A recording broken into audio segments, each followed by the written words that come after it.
சங்கடஹர சதுர்த்தி உருவான கதை தெரியுமா? ஒரு முறை சந்திரன் கைலாசம் சென்றிருந்த போது அங்கு விநாயகர் விளையாடி கொண்டிருந்ததை பார்த்தார்.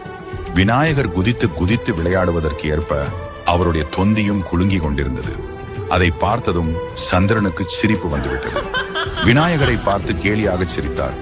அந்த சிரிப்பு விநாயகருக்கு கோபத்தை வரவழைத்து விட்டது.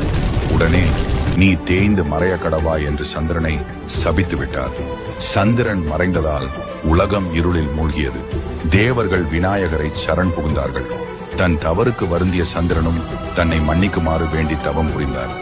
மனம் இறங்கிய விநாயகர் சந்திரனை தன் தலையில் சூடிக்கொண்டார். பாலசந்திரன் என்ற பெயருடன் அருள் பாலித்து சந்திரனுக்கு வளரும் தன்மையை தந்தார். அதாவது 15 நாட்கள் மெல்ல தேய்ந்து தேய்பிறை, பின்பு 15 நாட்கள் மெல்ல வளரும்படியான வளர்பிறை வரத்தை அருளினார். அப்படி சந்திர பகவான் வரம் பெற்ற நாள் தேய்பிறை சதுர்த்தி. சங்கடஹர் என்றால் சங்கடத்தை, துன்பத்தை நீக்குதல் என்று பொருள். உலக வாழ்வில் நாம் செய்த கர்மவினையின் பலனாக வரும் எல்லாவித இன்னல்களையும் போக்கி அளவில்லாத நன்மைகளை தருவதால் இந்த விரதம் சங்கடஹர சதுர்த்தி விரதம் என்று போற்றப்படுகிறது. Download ShareChat.